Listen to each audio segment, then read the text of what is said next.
Hey friends, tonight we're kicking off with a time travel adventure where you'll meet the Neanderthals, not the clumsy cave dweller caricatures from the movies, but the muscle-bound geniuses who survived the Ice Age with superhuman strength and top-tier cave decor aesthetics.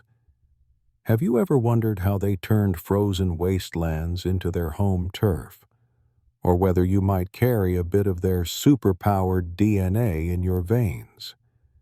Before we dive in, fluff up your pillow, hit like on this video, and subscribe if you're as hooked on these historical journeys as I am. Oh, and drop a comment. Where are you watching from? Los Angeles, Hanoi, or some cozy corner in London? What time is it for you now? I'm curious to see who's joining me to explore the past tonight. All right, dim the lights, turn on the fan for that gentle hum, and get ready to embark. Are you ready to meet these Ice Age athletes and uncover the secrets that made them virtually immortal? Let's go. If you accidentally stepped into Europe around 80,000 years ago, during an Ice Age raging with brutal force, the bad news is you could freeze solid in 30 seconds. But if you're lucky enough to survive the 29th second, you might glimpse a towering silhouette emerging from the frosty haze. A Neanderthal, the only creature on Earth back then that looked like it could flip a woolly mammoth with its bare hands. And the good news is, he's not here to eat you, unless you swipe the last scrap of his meat. Neanderthals weren't just different from us. They were the ultimate survival upgrade for Earth's harshest conditions. Imagine a team of Arctic engineers designing the perfect human for 40-degree C weather, and one of them says, "You know what? I want a massive forehead. Really massive." Voila, Neanderthal. They averaged about 5'4" to 5'6" in tall. Sounds short? Try telling them that to their faces. They weren't short. They were the compact edition, meaning power packed down like an armored truck shaped like a human. Their skeletons were solid, their rib cages as big as bellows, and their shoulders broad enough to land a makeshift helicopter. Their entire bodies seemed crafted not to survive, but to demolish any physical challenge in an ice age. Their limbs were short but muscular and powerful. Their legs weren't for lakeside strolls, but for scrambling over rocky hills while carrying half a reindeer on their shoulders. Their hands were enormous and strong. Their thumbs could twist open a jar of pickles that modern humans need pliers for, and their faces, oh, their faces. If they look odd to you, you're the odd one out. They had elongated skulls with low foreheads, thick brow ridges you could ski down. Their noses were large and jutting, not for vanity, but as a built-in air heater, a sort of Stone Age HVAC. Their jaws were no joke, their chins nearly non-existent, yet their jaw muscles so mighty they could chew frozen venison like it was a cookie. Their facial expression a mix of slightly puzzled and "I will crush anything in my way." But wait, don't let that rugged exterior fool you. Neanderthals weren't some evolutionary dead-end thugs. They weren't a failed experiment. They were a thriving parallel branch of humanity, and in their world, they excelled. They didn't just survive, they flourished. Neanderthals were supreme endurance athletes. Imagine their typical day: a blizzard raging, cave bears starving, and dinner being a colossal beast you must chase for miles with a sharpened stick. Every inch of their bodies screamed, "Yes, I've broken a few ribs, and I brag about it." If you ever felt proud hauling 2 milk crates without a groan, please sit down. Neanderthals were walking fortresses, their bones so thick and dense they make a modern femur look like cheap bamboo chopsticks. And their knees? Designed to squat almost 24/7, essential when your daily tasks include tending fires, crafting stone tools, or digging into the entrails of a freshly felled animal. Their forearms were thicker than their upper arms, extremely rare among hominids, and a testament to constantly hauling huge carcasses across frozen plains. If modern humans are like a Swiss Army knife, Neanderthals were a sledgehammer with a mustache. Even their rib cage told a story. Modern humans taper down toward the belly, but Neanderthals flared out like a bronze bell, making room for larger lungs to absorb more oxygen in thin, frigid air. In simple terms, their respiratory system was an industrial air pump, vital when you're dodging snow bears and sprinting past your buddies. And back to the skull, longer, thicker, with massive muscle attachments supporting a powerful neck and jaw. This let them bite, pull, and chew through rock-hard meals without batting an eye. Of course, there was a trade-off. Growing so fast meant Neanderthals matured earlier, but also aged quicker. Yet in their shorter lifespans, they lived intensely. Their bodies bore the marks, broken bones, worn joints, battle scars, like they were auditioning for an action movie set in prehistory. Finally, we must talk about what science often overlooks: their brains. Not metaphorically, literally. They had huge brains, even larger than ours, and in many cases, evidence of art, caregiving, and social organization shows that inside those muscular fortresses beat minds far more complex than we once imagined. So next time you shiver because you forgot your coat, picture a Neanderthal smirking. They once hunted mammoths in that very cold, armed only with a spear, an ironclad skeleton, and a nose big enough to warm the morning air. A body built to dominate the Ice Age doesn't need towering height. Neanderthals stood only around 1.6 meters tall, yet behind that modest stature lay a frame any industrial machine would envy. Their skeletons weren't like those of modern humans. They were cast from reinforced concrete. Their rib cages flared wide like barrels for oxygen storage.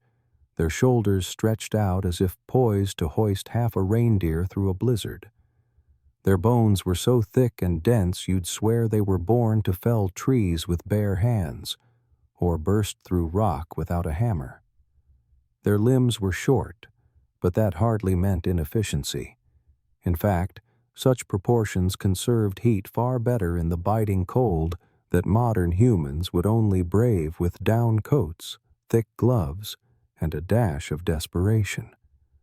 Their thumbs were huge and unbreakably strong, like biological iron pincers, perfect for gripping a stone axe, dragging a carcass across ice, or twisting open lids that we'd need towels and prayers to budge.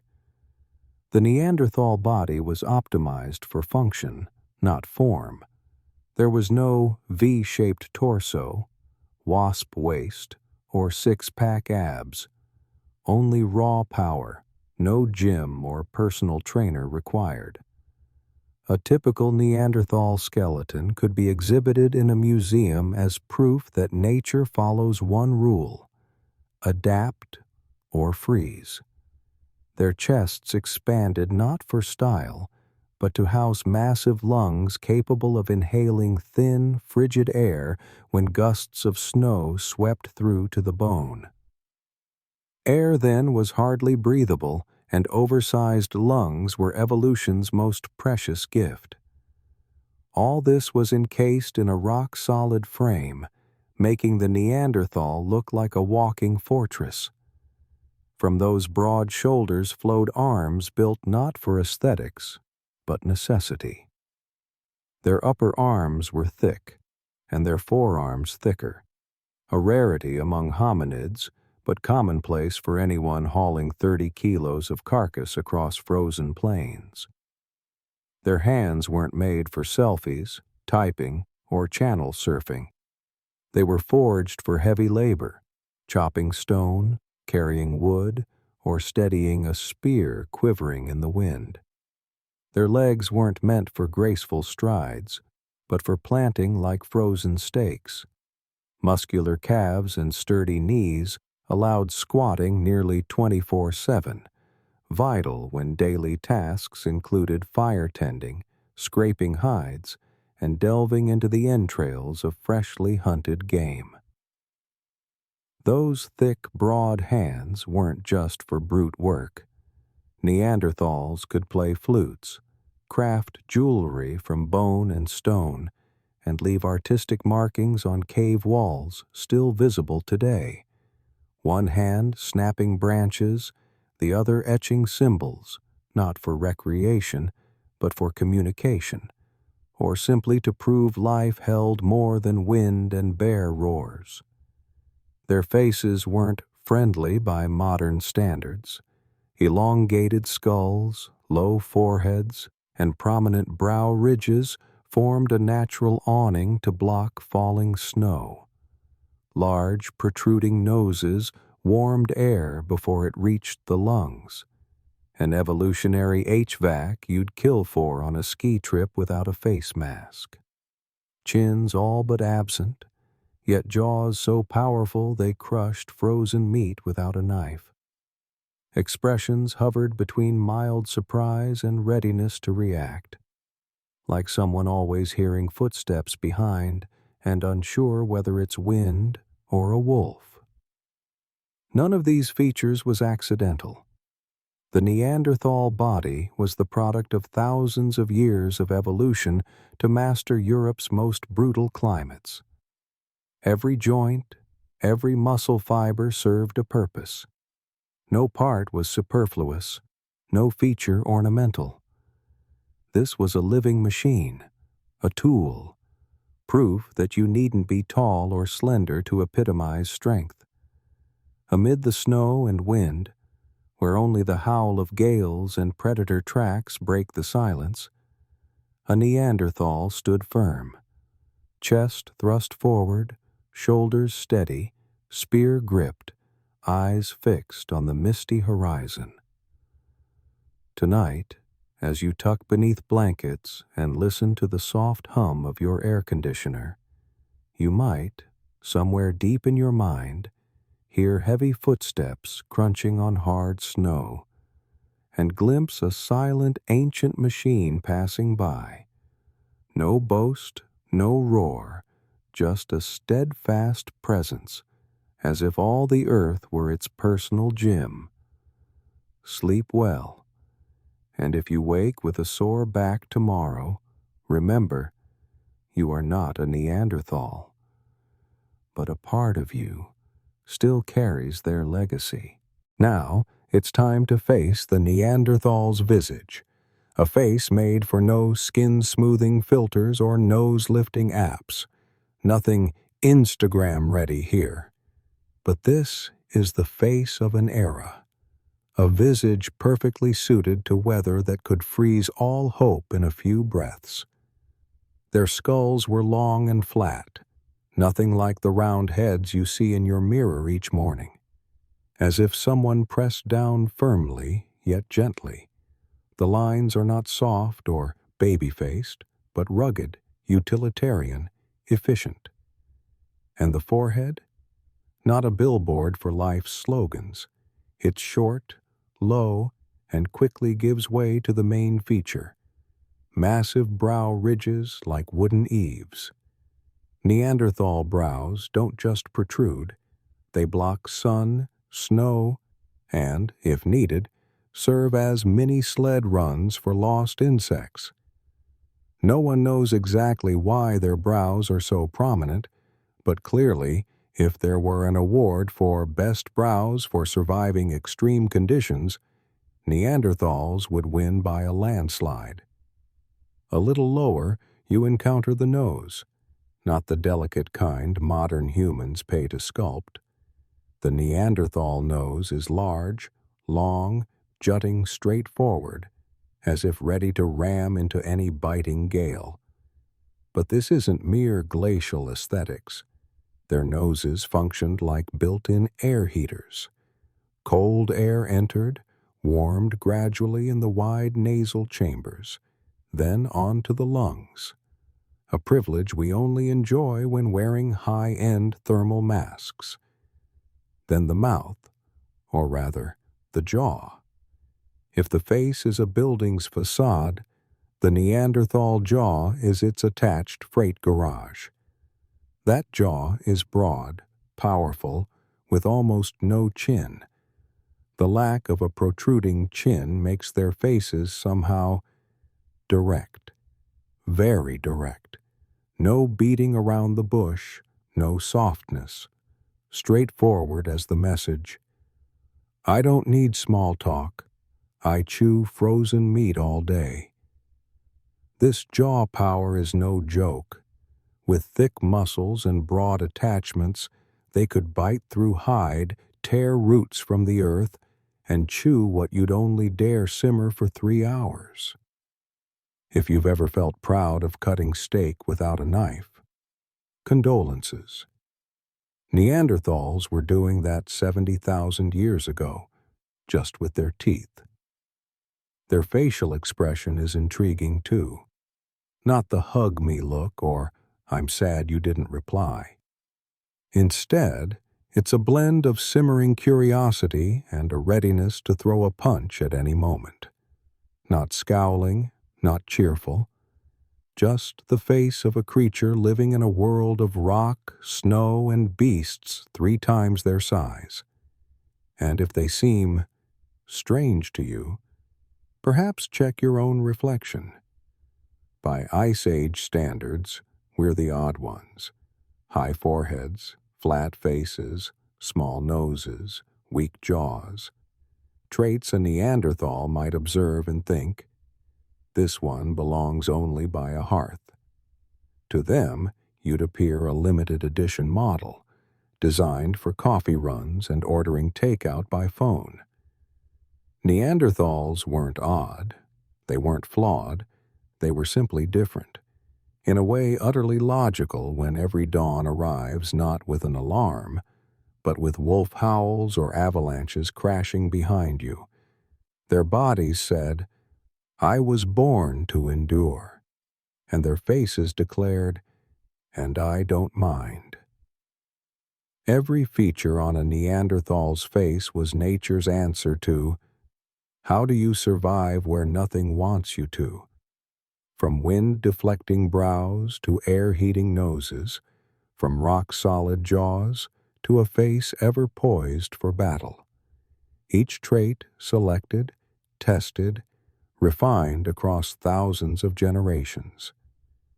So tonight, as you curl beneath blankets, the air conditioner humming, and eucalyptus scent drifting, remember, tens of thousands of years ago, faces like theirs, rugged, brow heavy as roof tiles, chewed raw meat in 20-degree winds, and thrived. No face-tuning apps, no fancy skin care, just a sturdy jaw, a big nose, and absolute stubbornness. Sleep well, and if you wake tomorrow with a cold nose, imagine a Neanderthal tilting his head, as if to say, see, I told you big noses make sense. Dear viewers, kick back and relax for a moment, or pour yourself a glass of water. Then settle in as the story continues, with surprises yet to come. And please tell me in the comments where you're watching from and what time it is for you. It's always thrilling to see people joining us from every corner of the globe. Comment number 1. If you're enjoying the story, so we can keep delivering more great tales. You may think you're strong because you lift weights in the gym. A heavy deadlift set, a few push-ups, and a mirror selfie are enough to make you feel like a modern warrior. But then a Neanderthal shows up. No workout plan, no personal trainer advice, no protein shake. And still they are the true Olympians of the Ice Age. They don't run marathons for charity. They cross rocky mountains, jungles, and glacial rivers simply to bring dinner home without becoming dinner themselves. Every inch of their bodies was forged by biting winds, meager rations, and the roars of wild beasts. There was no such thing as a light Wednesday workout or a rest day. Each sunrise meant another physical trial, and the only prize was living another 24 hours. Their femurs aren't the kind you see on a routine X-ray. They're thick, solid, almost usable as roof supports, and in emergencies, as weapons. They didn't cultivate lean physiques for photos, but to hoist half a reindeer onto their shoulders, traverse jagged terrain, and snow up to their ankles. No safety harness, no GPS, just legs like granite pillars driven straight into the earth. Their knees weren't built for park strolls. They were born to squat for hours, not resting, but squatting while stoking fires, carving stone tools, or butchering a freshly felled beast. Those joints endure with stubborn resilience, bending, bearing weight, twisting again and again in weather that would crack normal skin in 15 minutes outdoors. And the arms? If modern arms are pliable bamboo rods, Neanderthal arms are living concrete levers, not slender, not smooth, but capable of dragging a baby mammoth across snow. And that's no exaggeration. Their muscles didn't brag. They hid beneath fur and mud, silently doing the work of pulling, hauling, smashing, bending, gripping, and sometimes throwing. Those arms don't need praise, just a hefty log to split and a chunk of meat to carve. Strength didn't stop at the arms. Their backs, shoulders, and core operated as an ancient lever system. Try shouldering 40 kilos of raw meat, walking over ice, and breathing evenly. It's their morning warm-up. If anyone ever needed core stability training, it was them. No time for planks when your abs must steady you as you dodge a charging bear. Their most frequent movement wasn't the squat, but a low crouch, twist, rock strike, bone scrape, wood carve. Every muscle and joint worked continuously, tirelessly, without complaint. There was no room for weakness in their world, because weakness simply didn't survive long. Their calves weren't built to show off in shorts. They existed to balance on slick ground, to power across rocky ledges, to spring hard enough when hurling a spear at prey twice their weight. This body, from feet to shoulders, was a synchronized system of survival and absolute physical performance. No gym, only ice and snow. No stretching routines, only cold water and dirt. Outwardly rough, inwardly they operated like machines, not modern ones with switches, but sturdy, ancient mechanisms, easy to repair, always running smoothly. A body that didn't demand perfection, only demanded efficiency, and they achieved it admirably. Scarred, muscle-weary, joint-worn by years of hardship, Neanderthals pressed on, day after day. No supplements, no days off. Every ache was proof they were still alive, still able to step, to pull, to chew. Every movement resulted from environmental pressure pushed to the limit, and they never complained. No one complained in the Ice Age. If you're strong, you live. If you're weak, there's no one left to hear your complaints. Neanderthals didn't need sports trophies. Every healed fracture was a medal. Every callus was a certificate of experience. Every muscle a reminder. This is the body of someone who didn't work out, but lived within it. That body may not be perfect by aesthetic standards, but it was perfect for a world where every day was an unannounced fitness test. No judges, no scores, just the reward of a peaceful night's sleep. Don't be quick to judge the Neanderthal by stone axes and bulging biceps. Beneath the mud, amid wind-whipped crags, lay a surprisingly rich inner world. They were not merely hunters chasing prey or hurling stones at beasts. They were beings capable of love, remembrance, of adding color to a gray world, and, given the time, of matching accessories. Neanderthals buried their dead, not with a careless job done, toss them behind the cave, but with care, order, placement, and sometimes, truly, flowers. No one knows whether they followed specific rites or simply acted from pure emotion. Placing blossoms on a loved one amid an ice age was anything but routine. If you've ever felt moved seeing someone lay roses on a grave in the rain, imagine a Neanderthal placing wildflowers on their mate's body, then stepping back as snow quietly covered everything. No mournful soundtrack, just wind and silence, the rawest human emotion. And they didn't stop there. They painted. Yes, Neanderthals, branded primitive, smeared color on rock walls before modern humans invented brushes. They used red ochre, a mineral requiring sourcing and processing, to create handprints and symbols that make archaeologists today tear their hair out, writing dissertations on the artistic meaning of red handprints. Remember, they didn't live in galleries.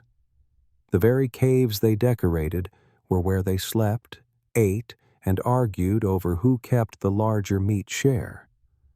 But amid mud and fire, they still made time to leave their mark. They created art not for likes or views, but because they had inner lives. They had things to say, perhaps not in words, but certainly in images. And then there was jewelry.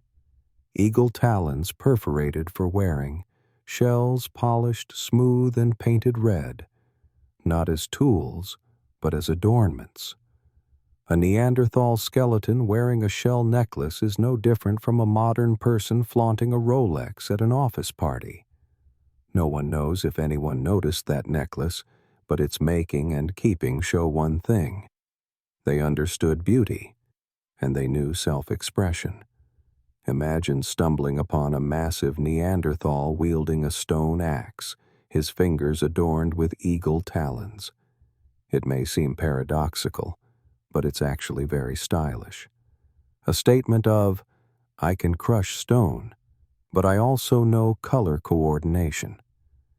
So it's narrow-minded to insist Neanderthals only lived to survive. The truth is, they lived with feeling. When they buried kin, it was an act of love. When they painted, it was a desire to preserve. When they wore decorations, it was a need to express, to be recognized, to be someone, not just hunter number 3. And don't forget, they did all this while threatened by snow, predators, and the ever-present risk of dying from the elements. They lacked the luxury of time, yet still carved moments to embellish life, to beautify death, to prove that, though ancient, though rugged, they possessed souls. The story of the Neanderthal is not only one of muscle and stone axes, it's the story of flowers laid by hands trembling in the wind, of faded red marks on icy cave walls, of tapping talons to create something unnecessary, but beautiful, a touch of aesthetics in a blizzard, a spark of humanity before modern humankind existed.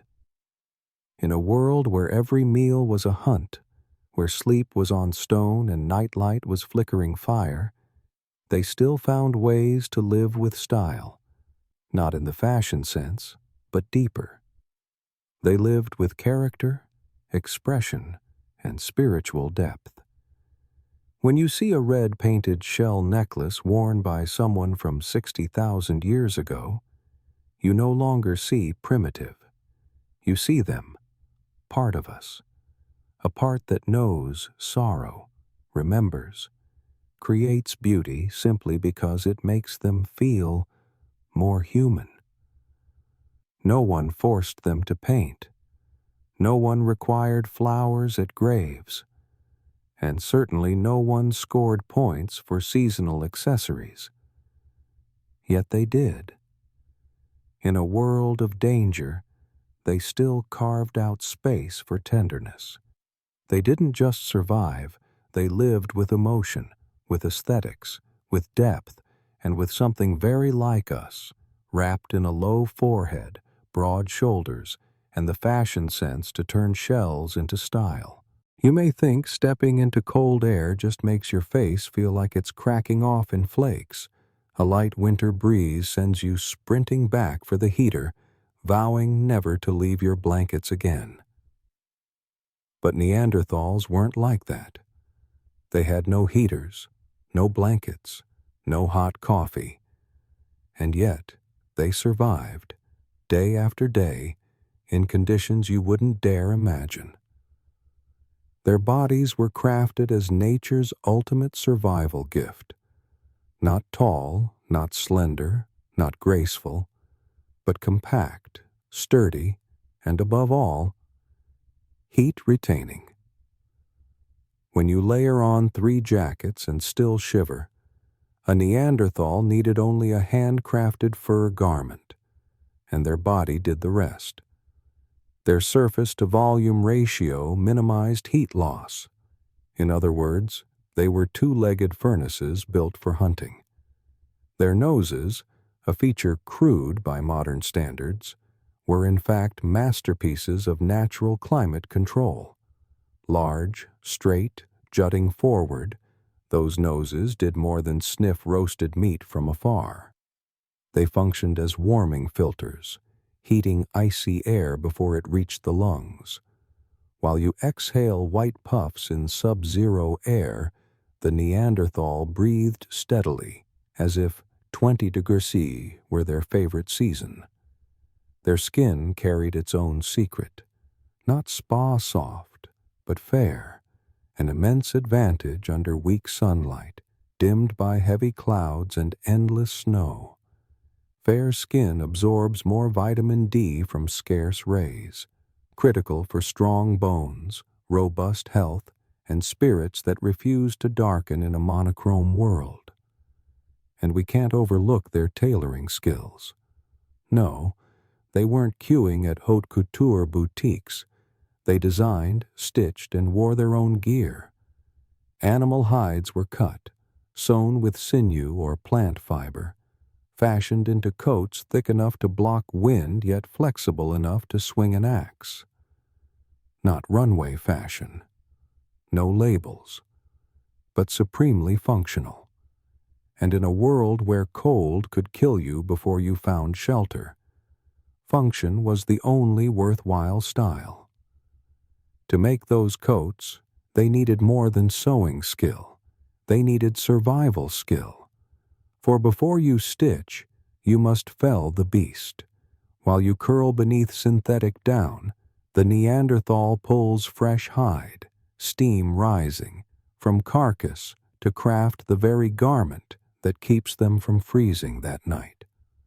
No sewing machine, no pattern sizes, only instinct, a flint knife, and remarkable patience. They didn't stop at themselves. They clothed the group: children, elders, the wounded. No free delivery logistics. Yet the entire community stayed warm through century-long winters. This was more than survival skill. It was communal organization, adaptation at its highest. Every detail of the Neanderthal physique seemed tuned by an ancient climate engineering team. Large hands for fur stitching while fingers tied sturdy knots. Broad backs trapping warmth. Solid shoulders bearing the weight of heavy coats. Thick necks shielding vital vessels from biting winds. The whole system operating as one durable, maintenance-free unit. No one taught them these lessons. There was no 10 steps to stylish winter wear, no 3 simple cold hack videos. They learned from the cold itself, from mornings spent trembling, from the first time frost-bitten fingers numbed after dropping a bare fur mitten, and they remembered. They passed it on. They refined, using stone, fire, and a primal yet sophisticated intellect. No need for two-way air conditioning, no heating pads, no complaints. Neanderthals didn't merely endure the cold, they conquered it. While you sob over 19 DGF and icy floors, your distant ancestors walked barefoot in the snow, carrying fresh meat in hand, wearing fur caps, and still sporting rosy noses. They didn't just live through winter. They mastered it. Their bodies, their minds, and their unrecorded tailoring genius tell a clear story. In a world blanketed by ice, if you cannot find warmth, become the warmth yourself. The strength of a Neanderthal isn't the kind you can build in 6 weeks on keto and advanced deadlifts. It's primal, instinctive power, forged by brutal climates, prolonged hunger, and beasts larger than the SUV you brag about parking neatly in your garage. Anthropologists estimate Neanderthals were about 50% stronger than we modern humans. Not 5%, not 15%, but 50% pure muscle, packed onto a compact frame as solid as living stone. If you've ever felt proud for popping off a stubborn pickle jar lid without a towel, condolences. The Neanderthals called that their morning warm-up. Their arms were the epicenter of that power. Not long or slender, but thick and sturdy as tree trunks. Their arm bones don't resemble ours. They're like someone took a modern bone and upgraded it with Stone Age overdrive. When scientists study Neanderthal humeri, they found one remarkable fact. Their grip could snap a modern femur like a brittle cookie. Put politely, if you accidentally anger a Neanderthal, you'd best practice. A swift, heartfelt apology. Do not attempt a casual handshake. Unconscious, their squeeze could crush a modern smartphone. Not because they hate technology, but because their hands were made to squeeze struggling prey, not swipe touchscreens. Yet what commands respect is not merely their destructive strength, but their endurance when their own bodies were shattered. The fossils tell an equally impressive tale. Broken bones, dislocated joints, severe injuries, all of them healed. They were not only wounded, they recovered, and once healed, they resumed life, resumed hunting, resumed spearing, and resumed shouldering game twice their size back to the cave. Some skeletons display breaks that ought to have left them permanently disabled. But no, they lived on for years. This implies two possibilities. Either they had a miraculous super-fast bone regeneration, or, and this is more plausible, they were simply too stubborn to die. They were not only strong, they were resilient. A kind of resilience no workout or supplement can grant, but only life in the harshest conditions and injuries that today would land you in emergency care with a no movement for 6 weeks notice. Did you break a leg? A Neanderthal might break both and still learn to scuttle through the snow to sketch another cave painting. Did you dislocate a shoulder? They'd pop it back in with the other hand, relace their hide boots, and continue chasing deer, because rest was not in their vocabulary. And it wasn't just physical. Their will was as unyielding as the stones they flaked into axes. You don't keep hunting with cracked ribs without a spirit tough enough to persuade your body that, as long as I breathe, there's work to do. Neanderthals could not afford weakness, for a weak person doesn't last long in a world where you're both hunter and potential prey. They were literally indomitable warriors. No armor, no slick uniforms, no engraved monuments. Only scars. So many scars that if they had Instagram, their bio would read, "I don't break, I just upgrade." Neanderthal strength wasn't merely in their muscles.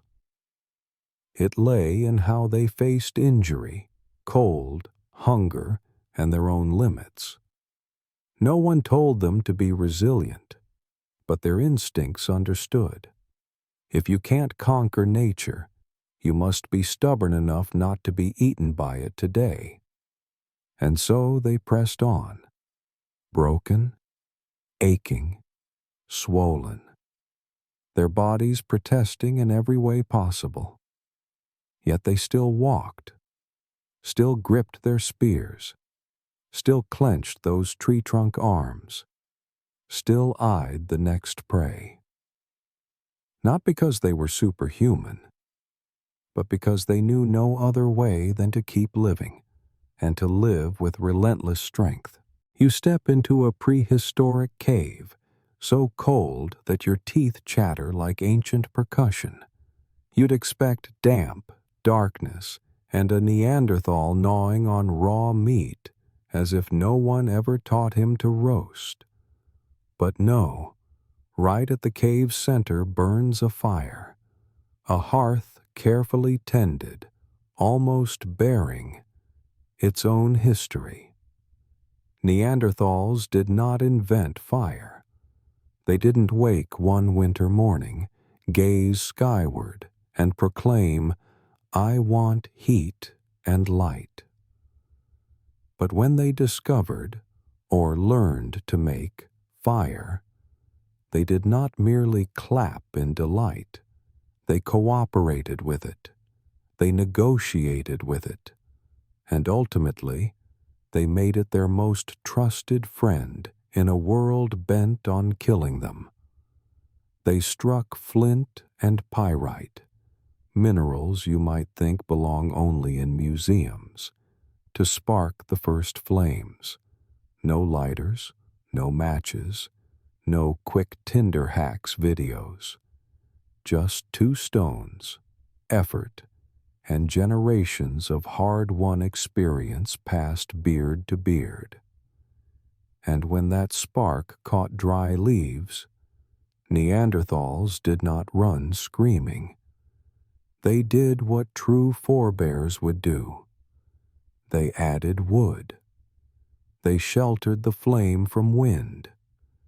They waited with the patience of someone awaiting stable Wi-Fi. And then a glow exploded forth. Not merely light, but a declaration of survival amid darkness and freeze. Fire, to them, was more than a tool. It was roommate, protector, head chef, interior decorator, and medic, packaged into one. It warmed their bodies after days spent crawling through snow. It dried soaked hides from the morning rain. It forced prowling wolves to pause and reconsider. And above all, it gave them dinner. Before fire, meat was a stubborn lump of living protein, liable to turn on you if not fully dead.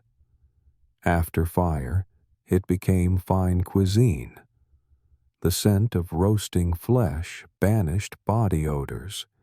No prehistoric perfume could mask. Neanderthals began eating not merely to live, but to enjoy. And if you think they simply tossed slabs of meat into embers and pulled them out when blackened, you've underestimated a species that mastered stone tools. They placed meat on hot rocks. They turned it evenly. They waited. No clock, only an instinct whispering, "A bit longer, Grog, or it'll burn." That was not just roasting. It was ancient thermodynamics. Beyond cooking, fire was their workshop. Heated stone fractured more cleanly, shaping axe heads with precision. Those blades weren't naturally razor sharp. They were heat-tempered to perfect brittleness, then struck just so. Think Neanderthals randomly bashing rocks? No. They had process, fire layouts, flip timing, even artistry in their strikes. A stony art form that was art nonetheless. The cave was more than shelter.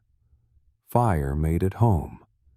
It lit rock walls where they painted handprints, etched symbols, or simply saw each other clearly while debating who'd snagged the larger meat chunk. A single hearth flame in the corner could transform a shivering evening into a circle of kin. From waiting for dawn to survive to sit and share tales of today. And they never let that flame die. Archaeological remains show hearths in some caves used continuously for years, even generations. That means they did more than spark fire. They nurtured it. They maintained it like a treasured friendship. Not flamboyant, but ever smoldering, ever warm, always ready to blaze anew. A Neanderthal may never have said, "I love this fire," but from the way they gathered wood, sheltered wind, and sat by the hearth each night after surviving another day, you know fire was not a mere tool, but a relationship, a bond of respect, care, and mutual understanding. Fire didn't teach them speech, but it created space for communication. It didn't heal every wound, but it warded off the cold enough for wounds to mend. It didn't grant immortality, but it afforded them safe nights, the greatest luxury in a world where death lurked behind every wind-whipped tree. So when you see ashes in a Neanderthal cave, don't dismiss them as evidence of a campfire feast. They are the heartbeat of an entire community, the spark of will to survive, the relieved sigh after a day where everything could have killed you except that fire. You thought Neanderthals only knew how to grab a rock and bash willy-nilly. Sure, they fit that image. Bushy beards, sloping brows, massive hands, and eyes that look ready to smash someone. But no, they didn't just smash, they designed. If you think Apple is the icon of innovation, sorry, Neanderthals beat them to it 300,000 years ago, just without the half-eaten logo. Instead of chaotic rock bashing and hoping for a blade, Neanderthals employed a technique with a very elegant name, l'Evaloir.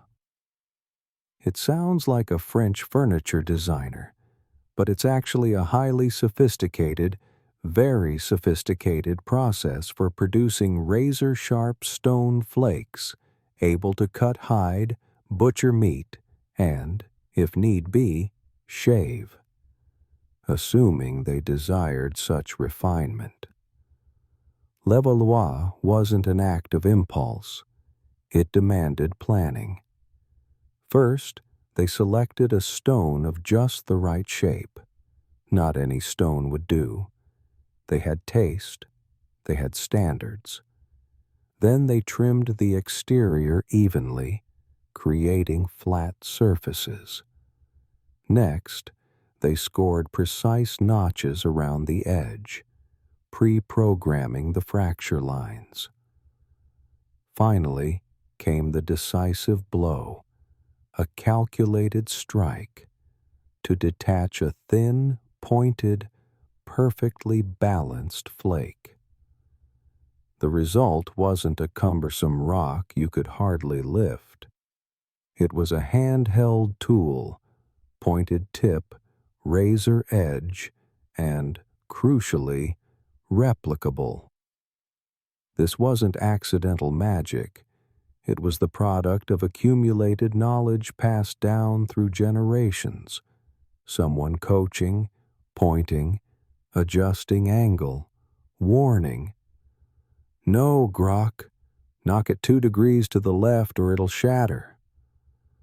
Once they'd fashioned the perfect flake, they didn't stop there. They knew how to haft it. And not with some sloppy vine wrap like you might tie your shoelaces.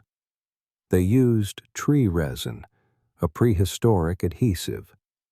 They heated and softened the resin, smeared it between the flake and a wooden handle, then lashed it tight with cordage.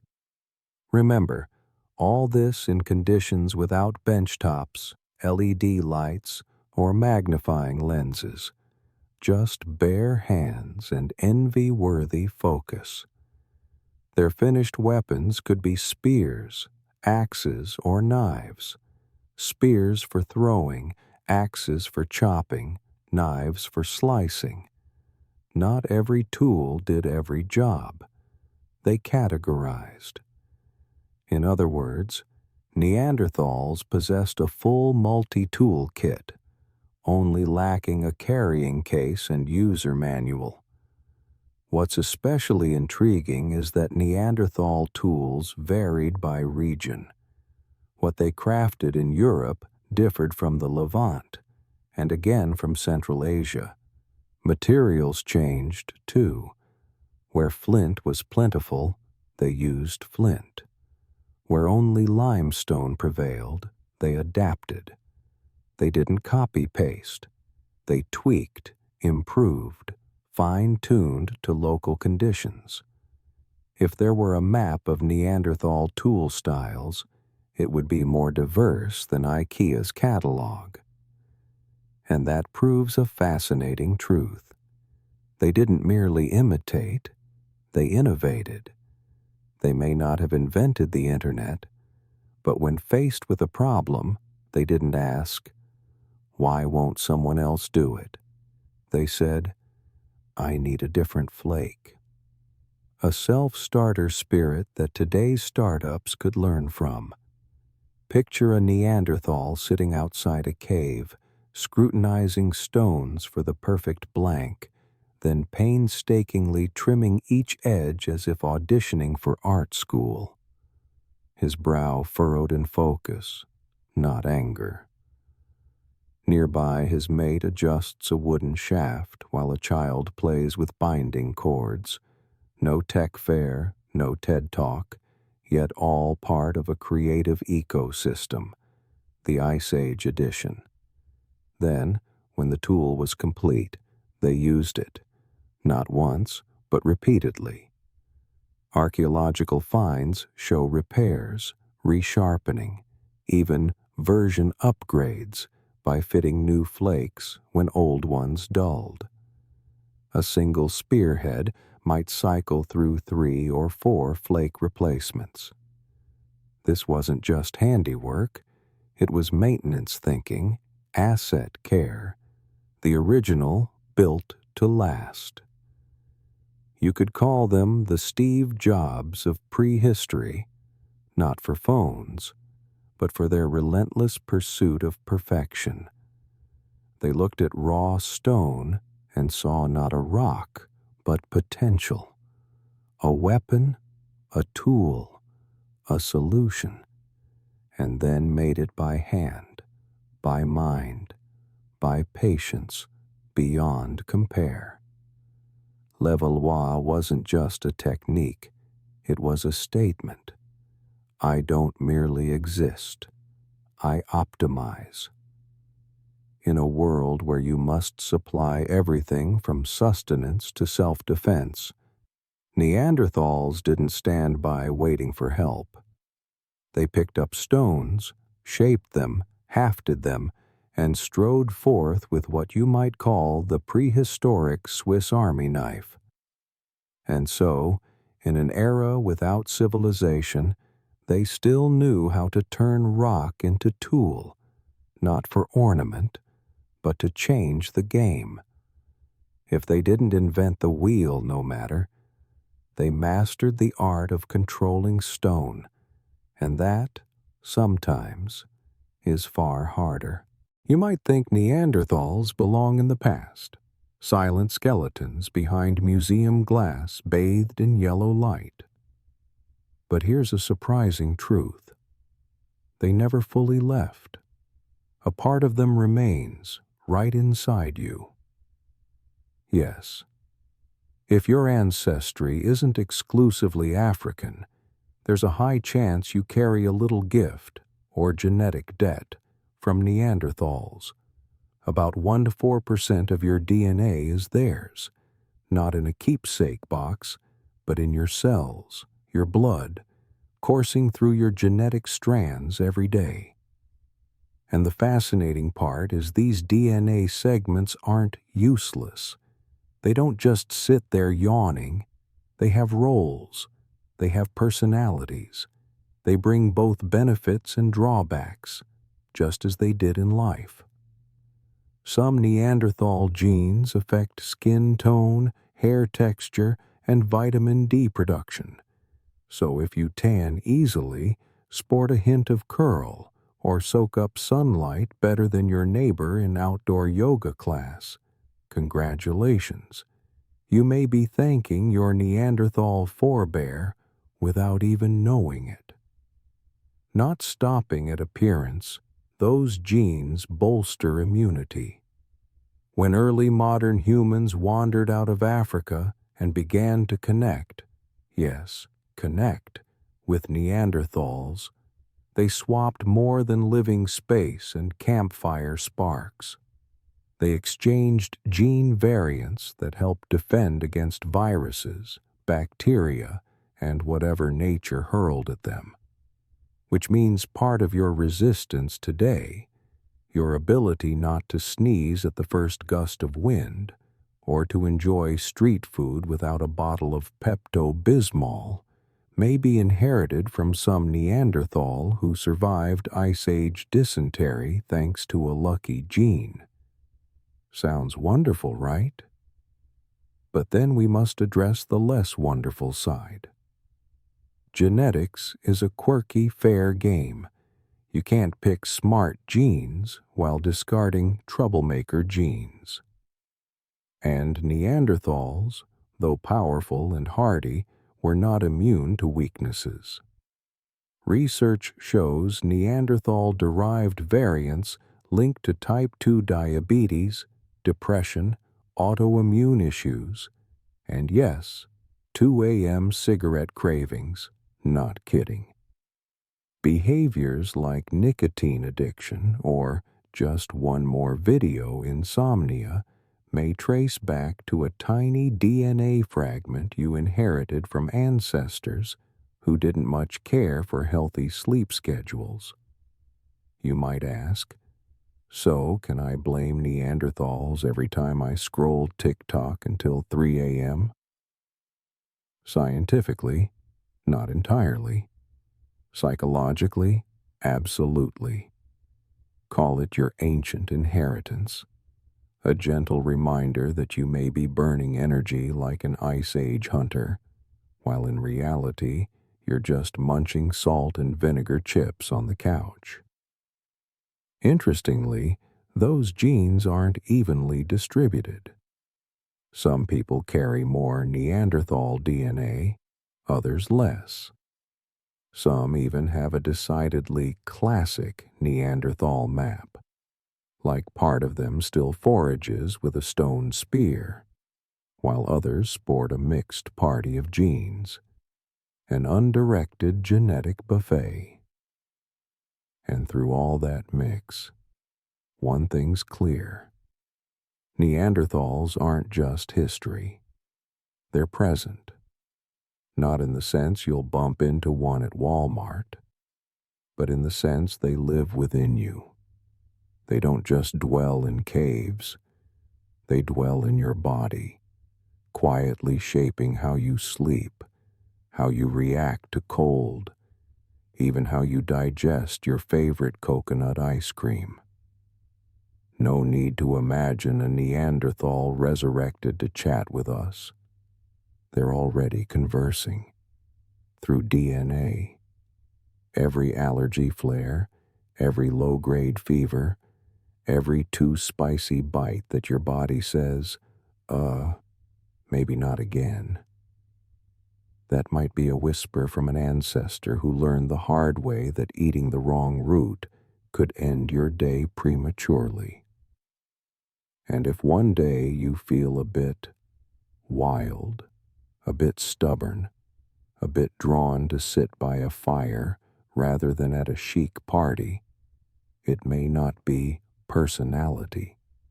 It may be genetic memory, a reminder from your blood that your forebears once lived without tech, without pop culture, but with resilience and, most importantly, a genetic endowment that gives you today's heritage strength.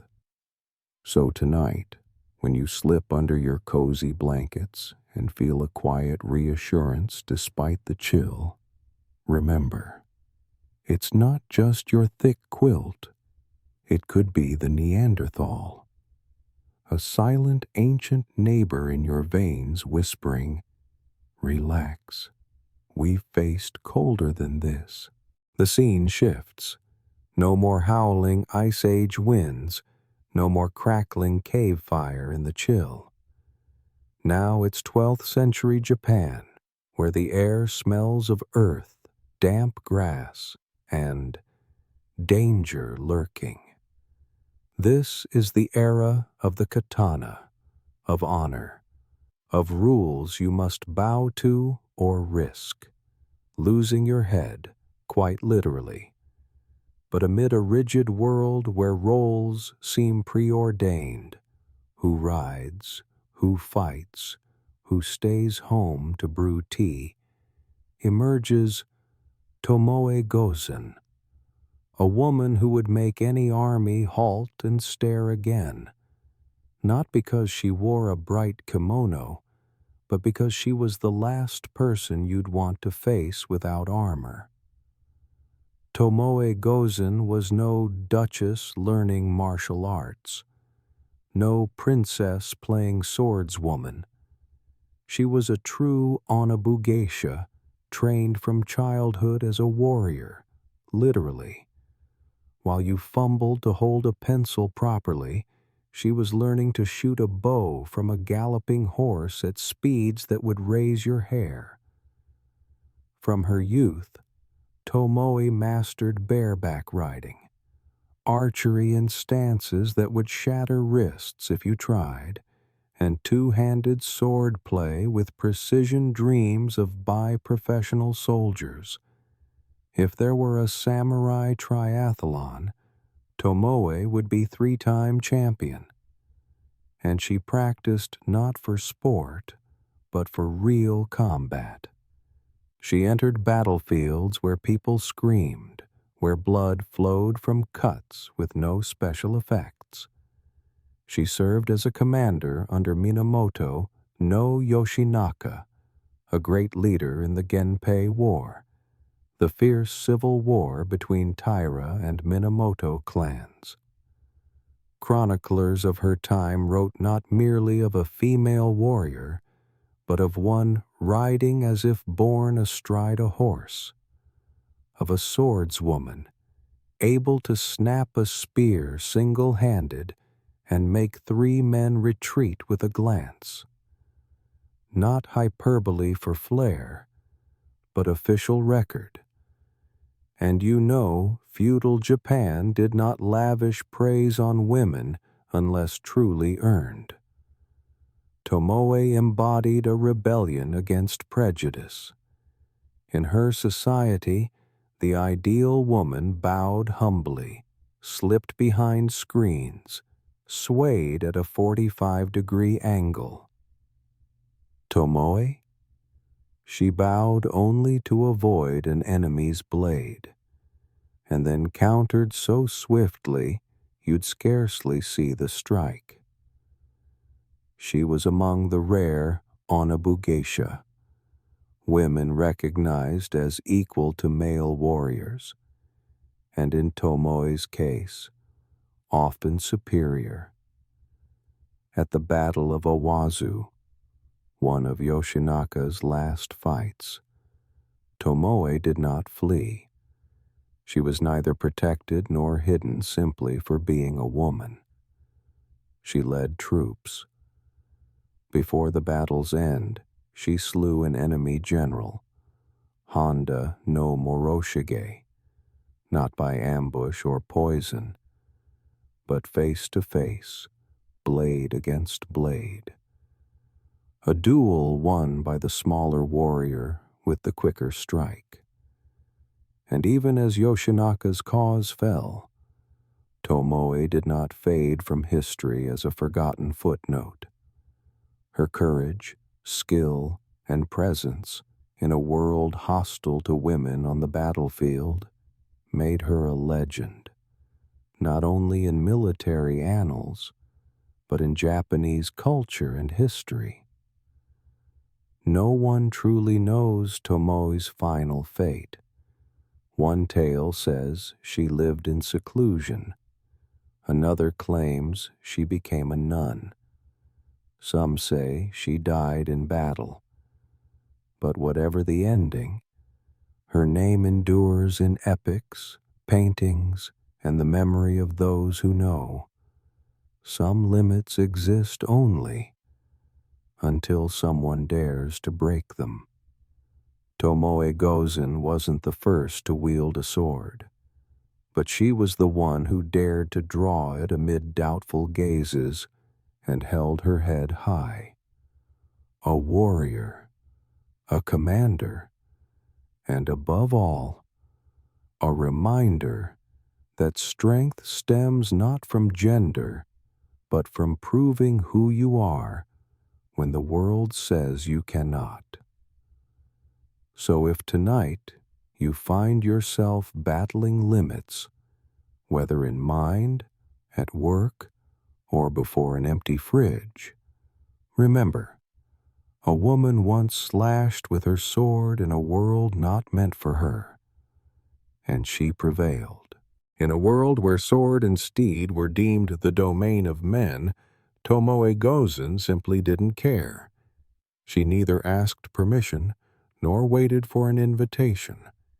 She merely mounted her horse, took up her bow, tied back her hair, and rode onto the battlefield as if it were the only place she truly belonged. Tomoe did not grow up on silken cushions or before gilded mirrors. She was raised to the clash of steel, the thunder of hooves, and the ragged breaths of drills meant only for sons.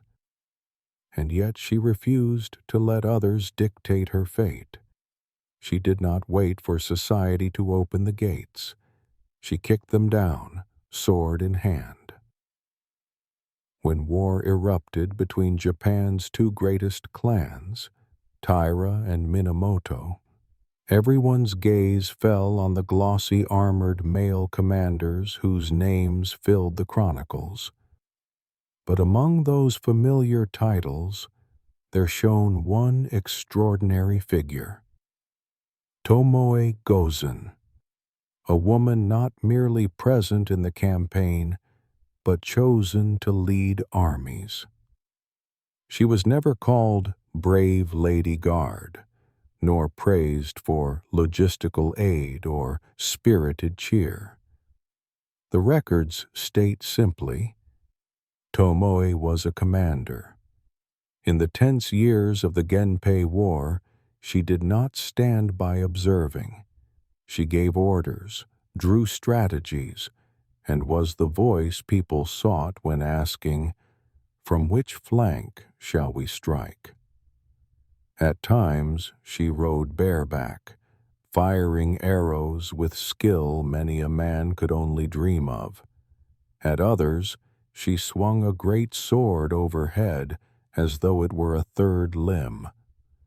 They recount how she once rode into the fray, located an enemy general, severed his head, and rode away, casually, as if fetching a bowl of noodles at the market. She did not swagger with victory. Victory came to her, and when foes heard her name, they did not think, "Ah, a woman, this will be easy." They thought, "Oh no, it's her. Does any armor stand a chance?" Minamoto no Yoshinaka, her lord, kept her not as ornament, but because she deserved command. No one gains that role by striking a pose. On the field, you either deliver results or vanish from history. Tomoe chose results unmistakably. She was dubbed the Armored Nightmare, not merely for her prowess with weapons, but for achieving what few could then, forcing men to bow, not in courtesy, but in fear. In a society where men controlled the army, Tomoe did not just shatter the glass ceiling, she cleaved it with her blade. She did more than fight. She understood warfare. She read terrain, gauged the wind, anticipated enemy minds. In battle, Tomoe needed no one at her back. Others needed hers. She blazed trails, led the charge, and sometimes emerged the sole survivor. No stroke of luck kept a woman in high command during war. She was neither granted the post nor led by the hand.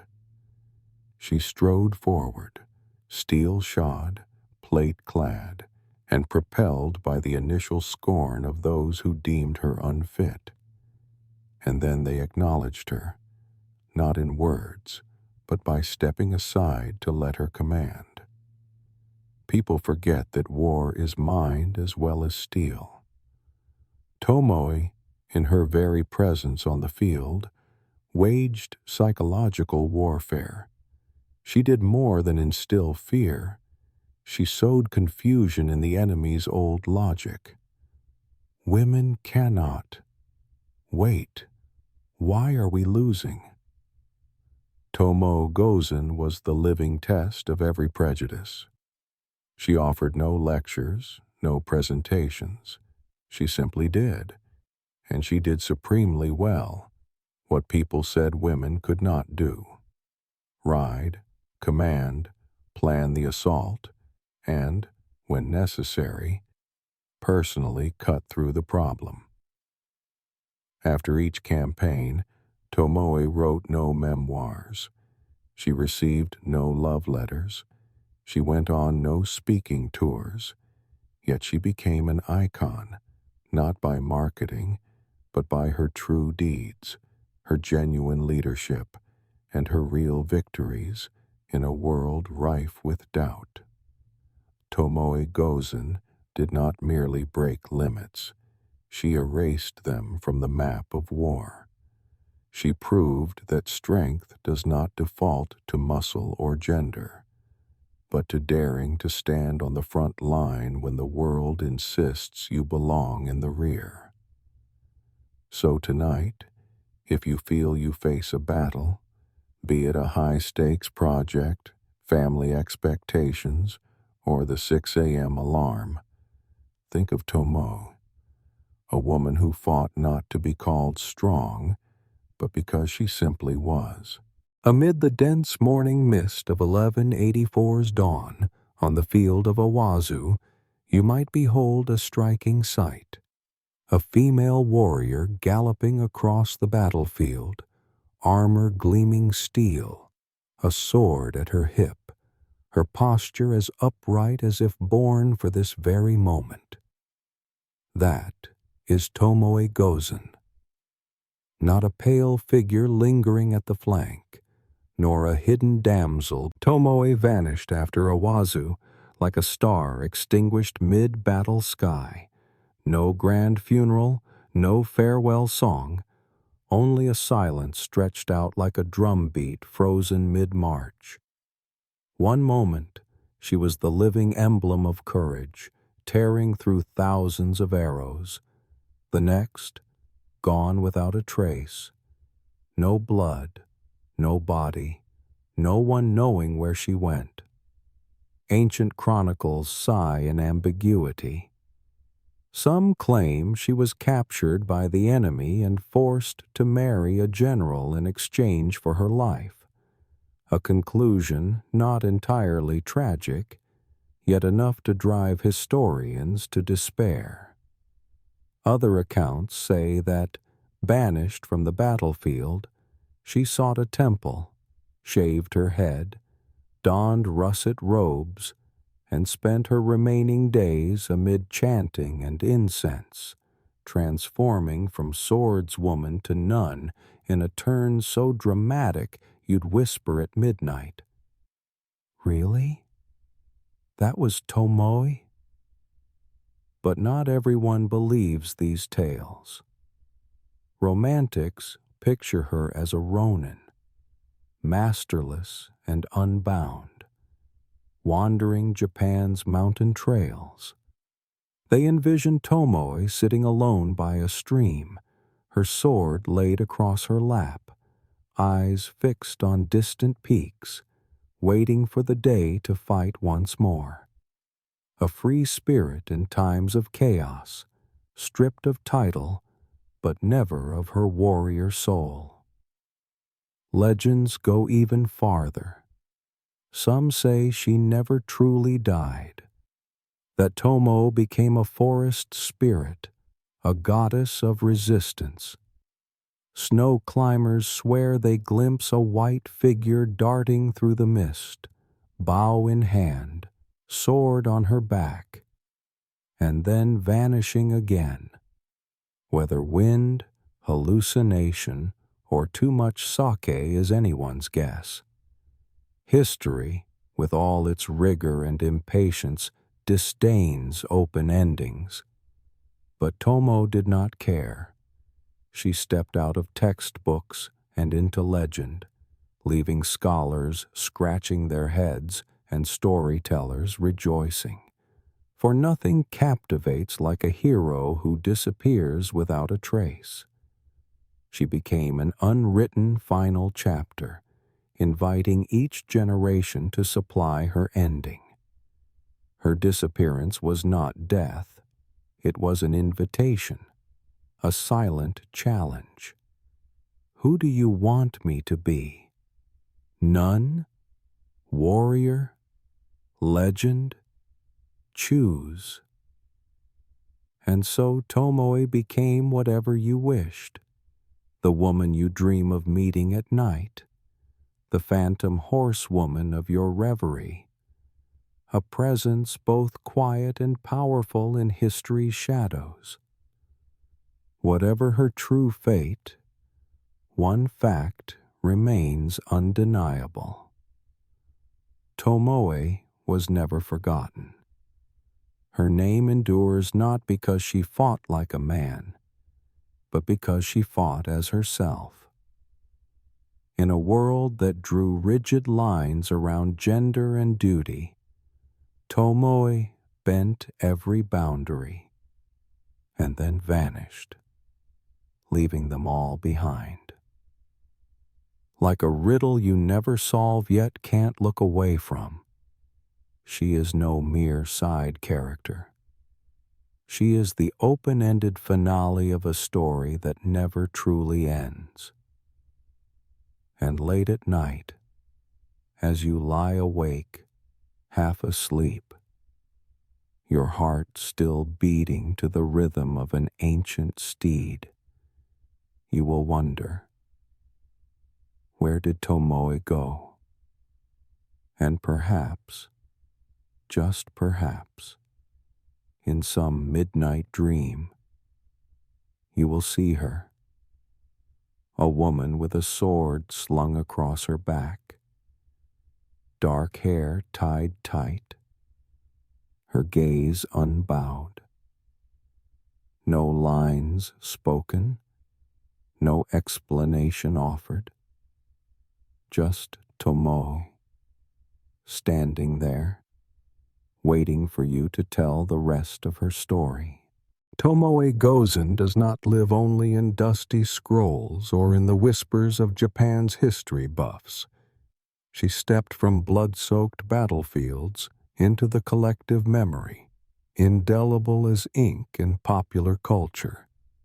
Centuries later, while many of her contemporaries have faded into footnotes or been compressed into faint textbook blurbs, Tomoe's name still resonates, not with the clang of steel, but with the tap of keyboards and the glittering glow of anime screens. In no theater, where every gesture unfolds so slowly you could brew tea and return before the next movement, Tomoe quickens audiences' pulses. She appears in white robes with her sword at her side, both spirit and symbol. No one in No breathes heavily, unless channeling Tomoe herself. Ancient Japanese poetry could not resist her allure. Tanka verses, 5 lines with a clever twist at the end, seem custom crafted to capture the steely gaze Tomoe cast into battle. The moment foes realized they had erred by underestimating just a woman. Time then carried Tomoe into unexpected realms. Who would think a 12th century warrior would become a cosplay icon at anime conventions? Yet she embraced it as her next battlefield.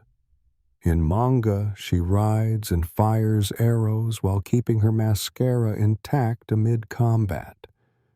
In video games, she's the character who, if you choose her, boosts your win rate by 15%, or at least makes your defeat look cooler.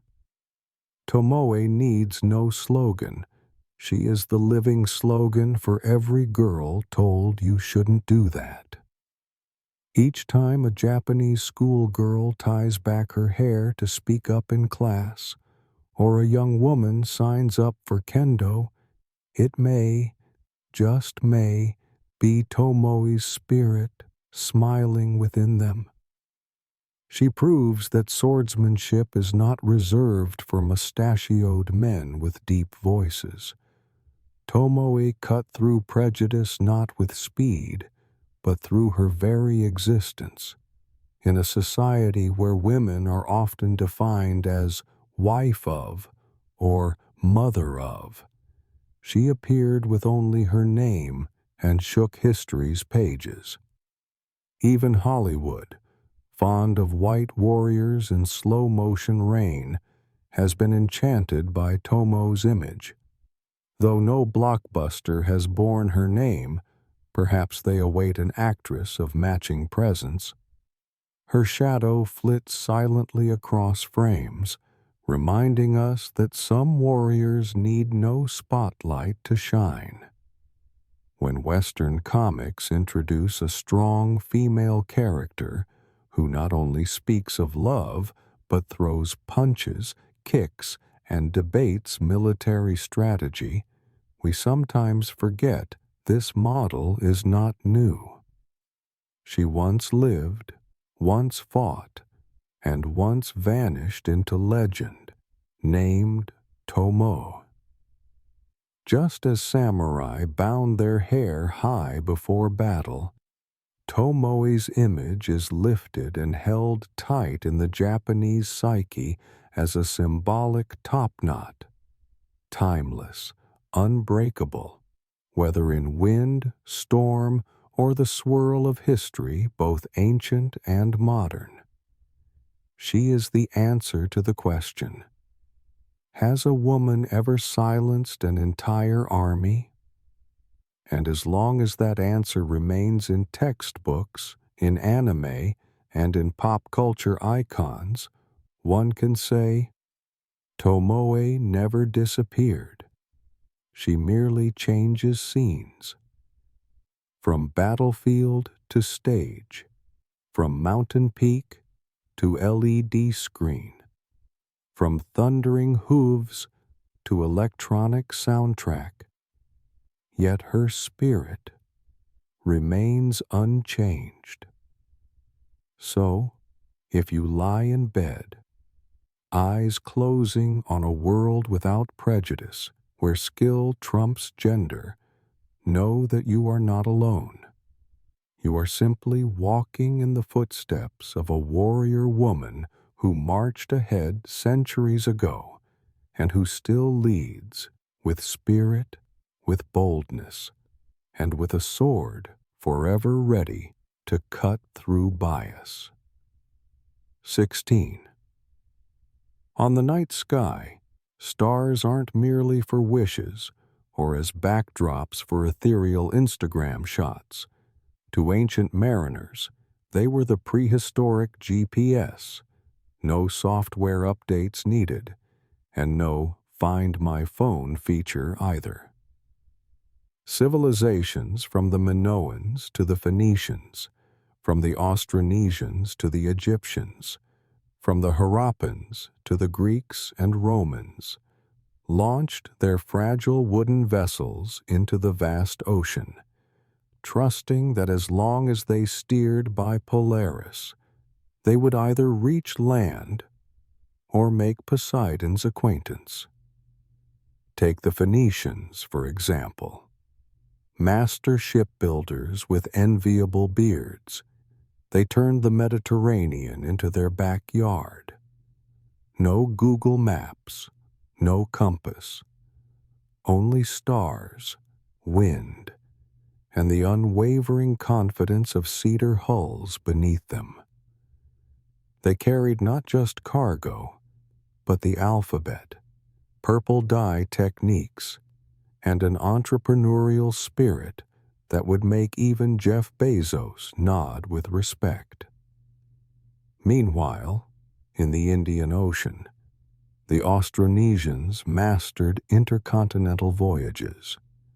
From Taiwan to Madagascar, they navigated in dugout canoes, reading waves by ear, plotting course by the sun's position and even the scent of fish. Yes, you read that right. They could smell their way. If your nose only detects burnt pizza, you've missed a brilliant maritime career. Ancient Egyptians turned the Nile into a grand waterway. They built pyramids and rowed boats laden with multi-ton stone blocks. Somehow, they kept their eyeliner intact under the African sun all day, a pinnacle of technology, both aesthetic and logistical. To the east, the Harappan civilization, quiet as a friend off social media, left behind traces of riverine trade linking them to Mesopotamia. Their boats may not have been flashy, but they carried pottery, textiles, and even concepts of drainage systems that modern cities still envy. Don't forget the Greeks, oarsmen with enviable muscles who invented philosophy while docking at trade ports across the Aegean, one hand on the oar, the other clutching Homer's verses. If that isn't multitasking, what is? The Romans, naturally, would not be outdone. With a network of ports stretching from Spain to Syria, they commercialized an entire sea. Ships laden with wine, olive oil, and laws no one asked for but everyone obeyed. They connected the world by sea, literally, and left behind thousands of broken amphora fragments as archaeological proof. But it wasn't just goods. Those voyages carried ideas, languages, religions, and technologies. A seed of knowledge dropped at Alexandria sprouted in Athens, then was rewritten in Latin. A spicy dish from India rode the sea routes to a Roman feast. So, if you've ever had curry sauce on pizza, thank those Wi-Fi-less ships. The ancient world lacked social media, but they shared everything in their own way. By oar, by sail, by courage, or by not knowing how to swim, but setting off anyway for national glory. So next time you gripe about a delayed flight, remember the Minoans once crossed the sea without knowing if they'd return, and they did it for a few wine jars, or to learn a new perfume formula. That is dedication, or perhaps a severe lack of maps. Whatever their reasons, those mariners set the world in motion, not with diesel engines, but with ocean-crossing dreams, with bravery, and with small wooden ships that carried entire civilizations. Each stroke of the oar was a step forward, each voyage a chapter of history. And the sea, as always, merely laps its waves gently, as if to ask, another adventure? On the night sky, stars aren't merely for wishes or as backdrops for ethereal Instagram shots.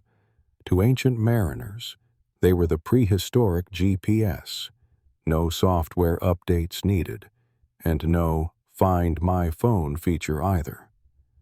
Civilizations from the Minoans to the Phoenicians, from the Austronesians to the Egyptians, from the Harappans to the Greeks and Romans, launched their fragile wooden vessels into the vast ocean, trusting that as long as they steered by Polaris, they would either reach land or make Poseidon's acquaintance. Take the Phoenicians, for example. Master shipbuilders with enviable beards, they turned the Mediterranean into their backyard.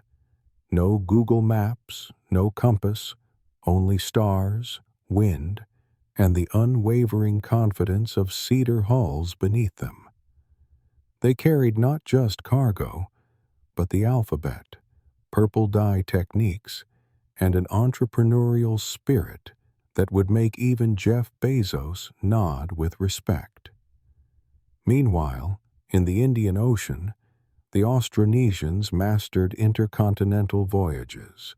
From Taiwan to Madagascar, they navigated in dugout canoes, reading waves by ear, plotting course by the sun's position, and even the scent of fish.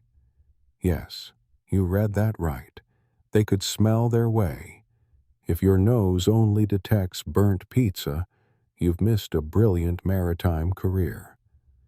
Ancient Egyptians turned the Nile into a grand waterway. They built pyramids and rowed boats laden with multi-ton stone blocks. Somehow, they kept their eyeliner intact under the African sun all day. A pinnacle of technology, both aesthetic and logistical. To the east, the Harappan civilization, quiet as a friend off social media, left behind traces of riverine trade linking them to Mesopotamia. Their boats may not have been flashy, but they carried pottery, textiles, and even concepts of drainage systems that modern cities still envy. Don't forget the Greeks, oarsmen with enviable muscles who invented philosophy while docking at trade ports across the Aegean. One hand on the oar, the other clutching Homer's verses. If that isn't multitasking, what is? The Romans, naturally, would not be outdone. With a network of ports stretching from Spain to Syria, they commercialized an entire sea. Ships laden with wine, olive oil, and laws no one asked for, but everyone obeyed. They connected the world by sea, literally, and left behind thousands of broken amphora fragments as archaeological proof. But it wasn't just goods. Those voyages carried ideas, languages, religions, and technologies. A seed of knowledge dropped at Alexandria sprouted in Athens, then was rewritten in Latin. A spicy dish from India rode the sea routes to a Roman feast. So if you've ever had curry sauce on pizza, thank those Wi-Fi-less ships.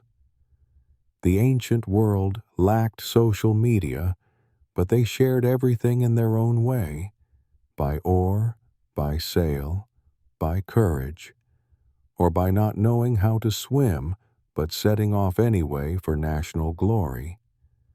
So next time you gripe about a delayed flight, remember the Minoans once crossed the sea without knowing if they'd return, and they did it for a few wine jars, or to learn a new perfume formula.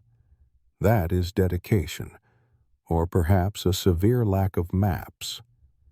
Whatever their reasons, those mariners set the world in motion, not with diesel engines, but with ocean-crossing dreams, with bravery, and with small wooden ships that carried entire civilizations.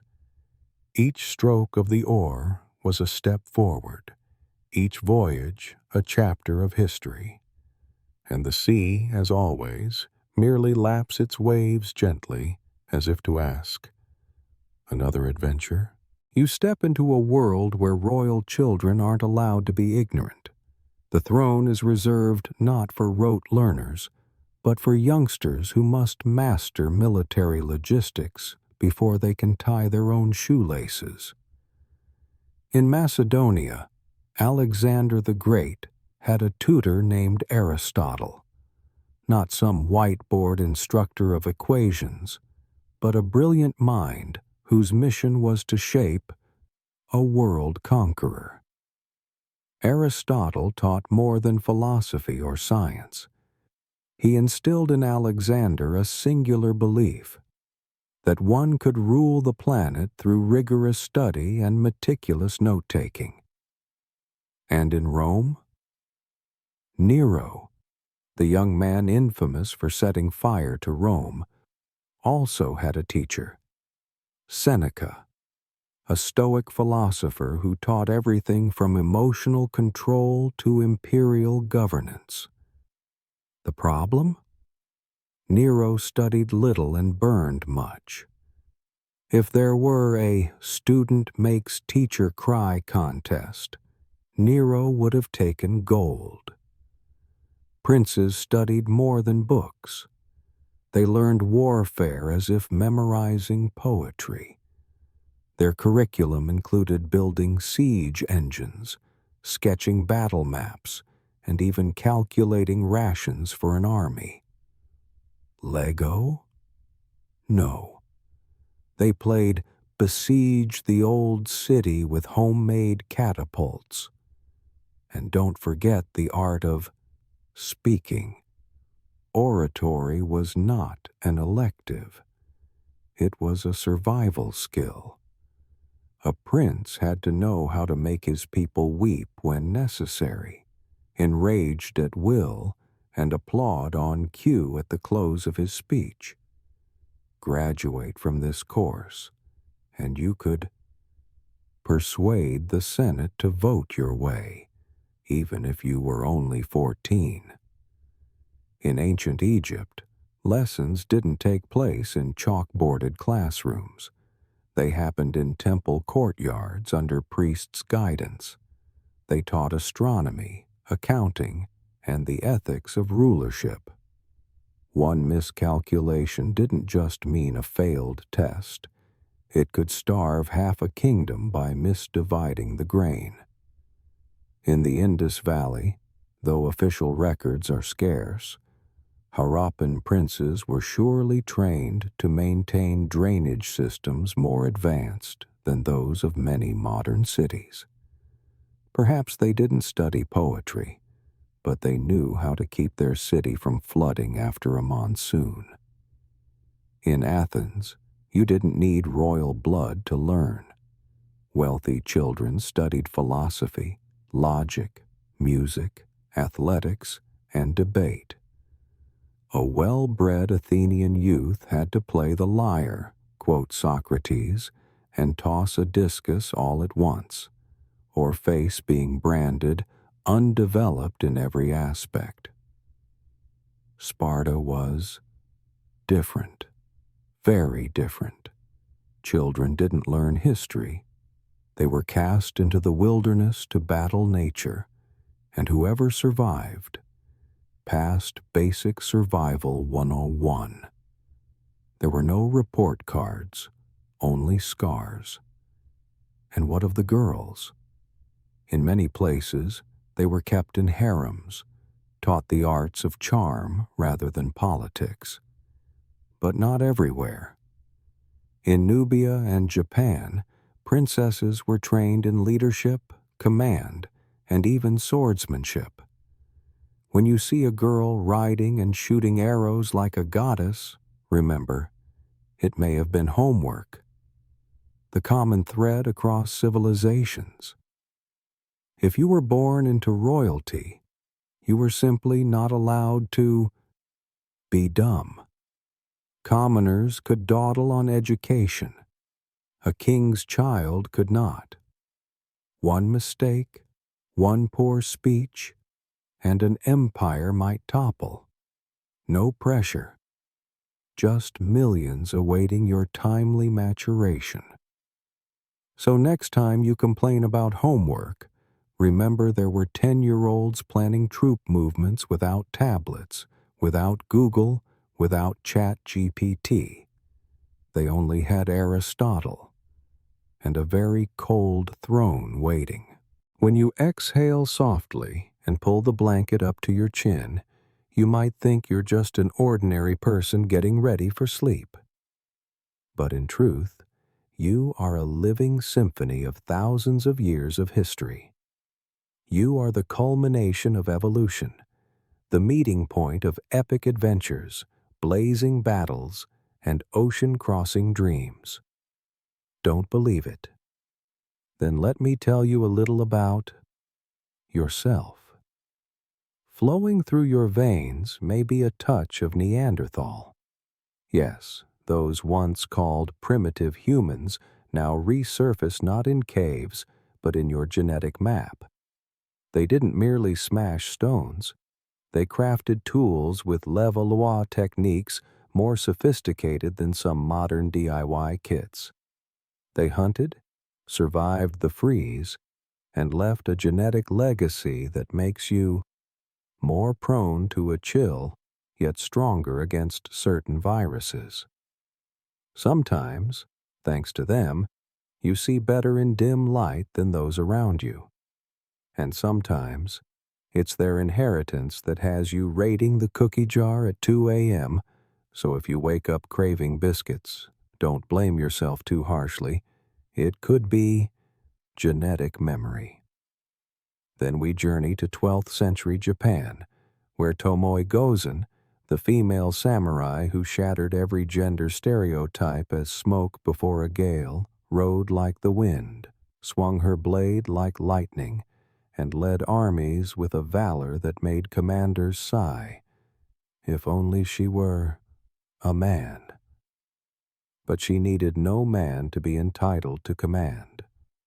On the field of Owazu, Tomoe hunted down the strongest foe and sent him to his ancestors in a few swift strokes. Then she departed, not in defeat, but in honor. She disappeared from history like a shooting star, brief but brilliant.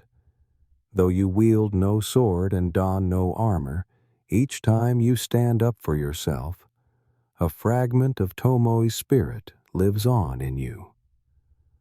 And there's more. The sea was not merely a backdrop for vacation snaps, but humanity's original highway. From Minoan mariners leaving Crete laden with urns and hope, to Phoenicians silently charting Mediterranean coasts by memory, to Austronesians surfing ocean swells by watching birds and clouds. These were nature's hackers. They had no GPS, but they had the stars. No Google Maps, but wind and instinct. And when they broke waves carrying spices, languages, and ideas, they unwittingly laid the groundwork for globalization.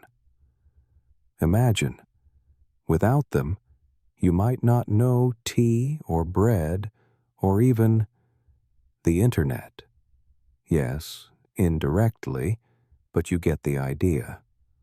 All these people, from Neanderthals gathered round the fire, to Tomoe Gozen slicing through prejudice, to seafarers who redrew the world map, they did not live only for their own age. They lived for you. They left traces in your genes, in your culture, and in every road you walk. When you check directions for a trip, when you speak up for yourself, or simply when you look up at the stars, you connect with them.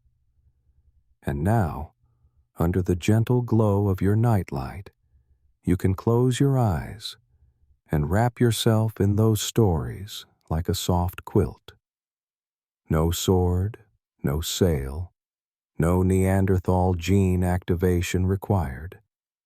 Just lie still, listen to your own breath, and let those ancient memories lull you to sleep. Because you are not merely sleeping, you are dreaming with history. A dream your ancestors wove with blood, sweat, and a little inherited midnight snack craving. See? History isn't just ink on pages. It's living, inspiring tales. If you enjoyed this journey, please like, share, and subscribe so you won't miss our next storytelling night. Comment below, who would you like to hear about next? Cleopatra, Viking warriors, or the secrets of the pyramids? Sleep well, and I'll see you in the history dream.